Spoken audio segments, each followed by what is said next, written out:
Face au déficit de plusieurs ordres qui interpellent les communes sénégalaises, le gouvernement du Sénégal, en partenariat avec la Banque mondiale et l'Agence française de développement, a initié un ambitieux programme dénommé Programme de renforcement et d'équipement des collectivités locales, Précole.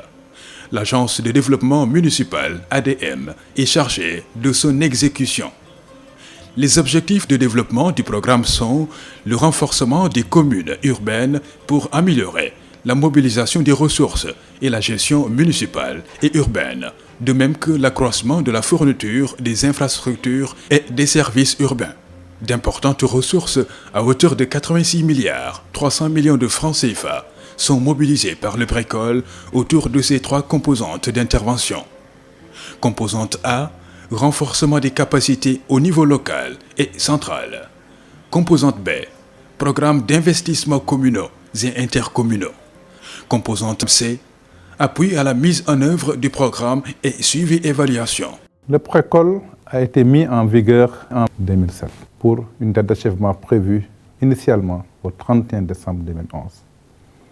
Cependant, il a été prolongé jusqu'au 15 décembre 2013 pour faire face à l'achèvement de certains travaux assez complexes qui étaient initiés et qui n'ont pas pu s'achever en temps opportun. Le financement obtenu dans le cadre de ce programme est estimé à 86 milliards 300 millions de francs CFA.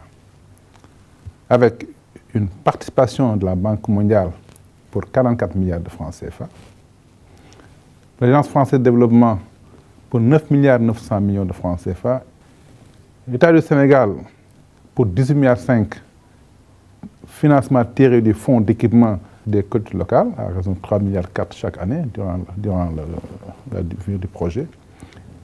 Toutes les communes ont participé globalement pour 3 milliards 200 millions de francs CFA. L'ADM, au travers des fonds recyclés par les remboursements des prêts du premier programme, pour 10 milliards 700 millions de francs CFA. Ce financement mis en œuvre suivant une procédure qui part de l'actualisation des diagnostics urbains, organisationnels et financiers que nous appelons audit, à la restitution et validation participative pour aboutir au principal outil qui encadre toutes nos interventions au niveau des communes, à savoir le contrat de ville et le contrat d'agglomération.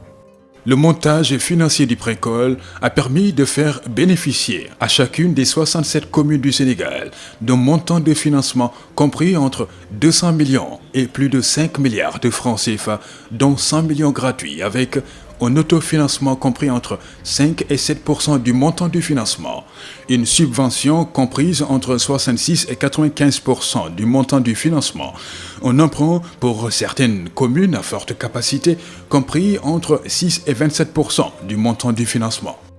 Dans la phase opérationnelle de mise en œuvre de ces contrats, il se décline en 3 programmes.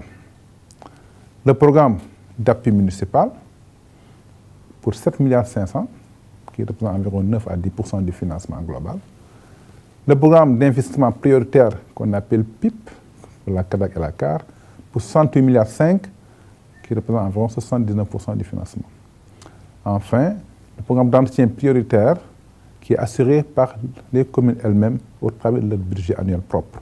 Les fonds du programme ont été mobilisés à hauteur de 85 milliards de francs CFA, soit plus de 97% des ressources prévisionnelles. Cependant, la mobilisation de la participation des communes a été relativement faible. Alors, le premier enseignement qu'on peut tirer donc de tout ça est que le montage financier du Précole est relativement très complexe. En effet, les remboursements des communes au titre des crédits PAC Précole et crédits communal sont réinjectés dans le système pour financer des investissements dans 52 communes à faible capacité financière. Ce système basé sur la solidarité entre les communes est dans son principe très novateur. Cependant, son application a connu certaines limites liées au non-respect par certaines communes de leurs échéances. Au 31-10-2013, ces arriérés s'élèvent à plus de 2 milliards de francs CFA.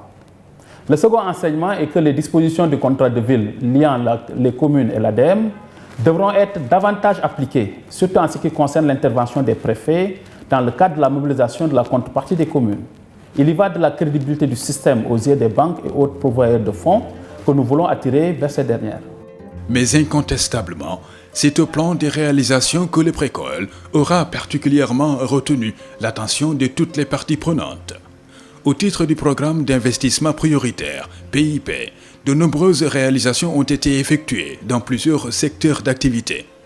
Au niveau du secteur des infrastructures, 310 000 mètres linéaires de réseau ont été réalisés pour un montant de 48 milliards 139 millions de francs CFA, comprenant 103 000 mètres linéaires de voiries éclairées et assainies, 167 300 mètres linéaires de réseaux d'éclairage, 32 000 mètres linéaires de réseaux eau potable, 7 200 mètres linéaires de drainage eau usée, eau vanne, eau pluviale. liggéey bi moom ni ñu ko gisee mooy rafet na te itam am na solo ci quartier bi ndax quartier bi dafa nekkoon quartier boo xam ne bii suuf si du naan ndox ci douche yi ak ndoxu eau usée yëpp dañ ci amoon jafe-jafe mais bu ñëwee ba léegi ñi nga xam ne branché nañ ci amatuñ benn problème ci seen wàllu woowu. Au plan des équipements scolaires et sanitaires, 21 ouvrages d'un montant global de 2 737 milliards de francs CFA ont été réalisés, comprenant 2 structures scolaires équipées, 19 structures sanitaires équipées. Il y a une amélioration quand même, parce que quand je venais d'arriver en 2002, en fin 2002, on n'avait pas de poste de santé. On avait une seule pièce. Donc, il n'y avait pas de toilettes, il n'y avait pas d'eau courante, il n'y avait rien. Donc, on était obligé même de faire des rideaux pour faire des cloisonnements, pour séparer les salles de consultation. On n'avait pas de maternité, il n'y avait rien. On est resté dans cette situation pendant au moins 2 ans. Donc, quand on a eu ce bâtiment, on a sauté sur l'occasion parce que ça nous permet de mieux prendre en charge nos patients. On a une salle d'observation, une suite de couches, on fait des accouchements.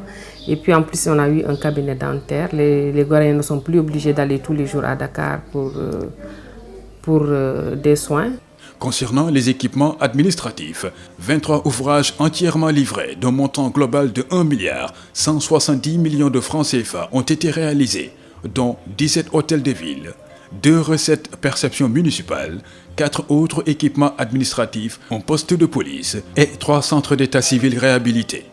Quant aux équipements socio-collectifs, 42 ouvrages d'un montant de 5 milliards 481 millions de francs CFA ont été investis pour la réalisation de 17 stades et complexes sportifs, 25 complexes socio-culturels. Les équipements marchands ne sont pas en reste, avec un montant global de 2 milliards 917 millions de francs CFA investis pour la réalisation de 9 gares routières, 17 marchés. Aussi, faut-il le noter, pour s'en féliciter, 2 projets environnementaux d'un montant de 41 millions de francs CFA ont été réalisés pour la préservation de l'écosystème fragile. Un patrimoine historique a été réhabilité pour un montant de 287 millions de francs CFA. Nous, au niveau de Gorée, on a eu à bénéficier de la collaboration de l'Agence municipale de développement, avec notamment la réalisation du centre socio-culturel de Gorée. Parce que bien avant, sur l'île, il n'existait pas d'espace ou d'infrastructure où les jeunes pouvaient se mouvoir sur le plan culturel, sur le plan sinon socio-économique. Donc grâce à cette collaboration, nous avons pu, avec nos partenaires et la ville de Dakar, obtenir ce joyau qui nous permet justement de créer des activités culturelles de haute facture. Au total, au titre de la mise en œuvre du programme d'investissement prioritaire, un montant cumulé de 61 milliards 342 millions de francs CFA a été injecté dans les communes d'intervention pour la prise en charge des coûts liés aux travaux. Dans le cadre du Précole, il y a eu une innovation qui est l'intercommunalité à travers la réalisation de voiries intercommunales permettant d'améliorer la mobilité des biens et des personnes à travers la banlieue et également l'accès à une voirie structurante qui est l'autoroute à péage. Le programme d'entretien prioritaire défini à travers les audits urbains a permis d'identifier un programme totalement à la charge des communes. Des progrès importants ont été constatés dans le cadre de la prise en charge de cette dimension entretien, mais les besoins sont encore énormes. Globalement, on a pu constater que la réalisation de ces projets à l'échelle de l'ensemble des communes sur lesquelles le précole est intervenu a permis d'impacter positivement environ 1 600 000 personnes. Ces projets ont également permis de générer de l'emploi à travers un programme de haute intensité de main-d'œuvre. Ce que l'on peut tirer comme enseignement de la réalisation de toutes ces infrastructures dans le cadre du précole, c'est qu'il y a lieu aujourd'hui, au niveau des communes, de préserver les emprises en vue d'éviter l'indisponibilité des sites qu'on a pu constater dans la mise en œuvre des projets. C'est également la nécessité pour elles de prendre en charge de manière efficace la dimension entretien pour préserver leur patrimoine communal. Concernant le programme d'appui municipal, la quasi-totalité des actions d'appui a été réalisée de manière fort satisfaisante, avec les capacités de près de 2800 acteurs des communes, élus, agents municipaux, représentants de l'État, agents du Trésor et des impôts, renforcés à travers une douzaine de modules de formation et un coaching en gestion des ressources humaines pour certaines. La capacité de mobilisation des ressources financières de 17 communes, améliorée à travers des activités de diagnostic et de recensement des contribuables. Des opérations d'adressage menées dans 6 communes, des logiciels de gestion comptable au niveau des communes, postes comptables et administrations, mis à disposition ou améliorés avec le commerce, le colloque et le logiciel de gestion des contribuables. L'appui institutionnel a été fortement ressenti donc au niveau social avec le programme d'adressage et le programme de mobilisation des ressources. Et l'impact sur le plan économique est très visible. Aujourd'hui, grâce à ce travail, donc nous avons pu également, nous avons senti une plus grande mobilisation des ressources au niveau des marchés, des équipements marchands et au niveau donc des impôts. 500 unités de matériel informatique et 2500 unités de mobilier de bureau destinées aux communes et directions centrales.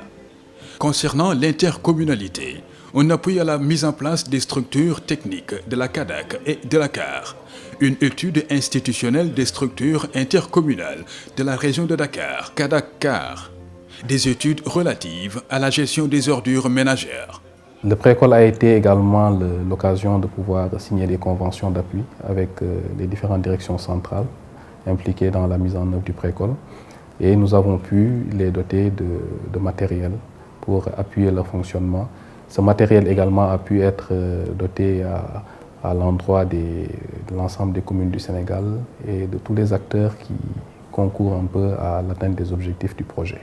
L'appui institutionnel a eu un bilan globalement très positif, très satisfaisant, compte tenu un peu du fait que la quasi-totalité des activités prévues a pu être menée à bien.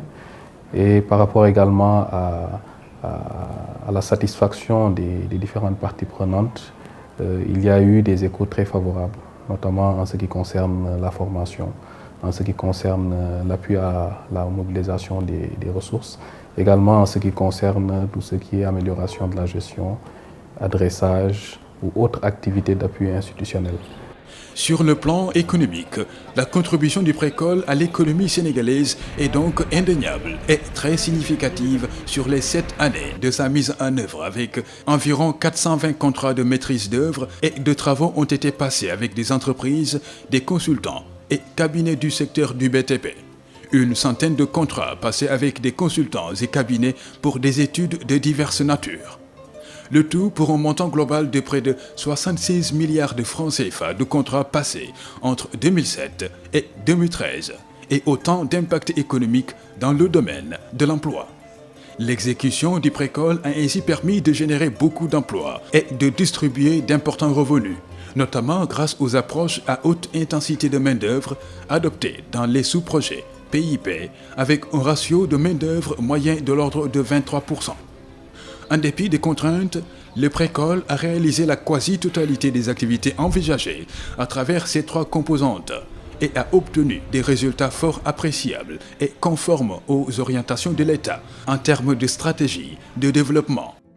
Des innovations majeures ont été introduites, parmi lesquelles on peut citer la promotion de l'intercommunalité, qui n'existait pas dans le cadre du premier programme. C'est ce qu'on appelle communément donc les 2 entités que sont la CADAC, composée des communes de Dakar, Pikine et Guédiawaye, et la CAR, qui est la commune des agglomérations de Rufisque, composée de la commune de Rufisque, de celle de Bargny et des communes rurales. Enfin, un accompagnement plus poussé de communes dans l'amélioration de leur capacité et l'amélioration des ressources. On est arrivé pour certaines communes, à les accompagner pour qu'ils puissent augmenter d'une manière significative leurs ressources financières. Le réinvestissement des nombreux acquis du précole comme contribution dans la réflexion de la réforme majeure que constitue l'acte 3 de la décentralisation est un impératif majeur de développement. Les autorités devront, dès lors, saisir cette opportunité pour faciliter l'instruction de nouveaux mécanismes de gouvernance urbaine en phase avec les pertinentes et efficaces modalités d'intervention déclinées par l'Agence de développement municipal pour un appui à la territorialisation des politiques publiques de développement, mais aussi et surtout à l'intermédiation financière et l'accompagnement des communes pour leur accès au financement du système financier et bancaire.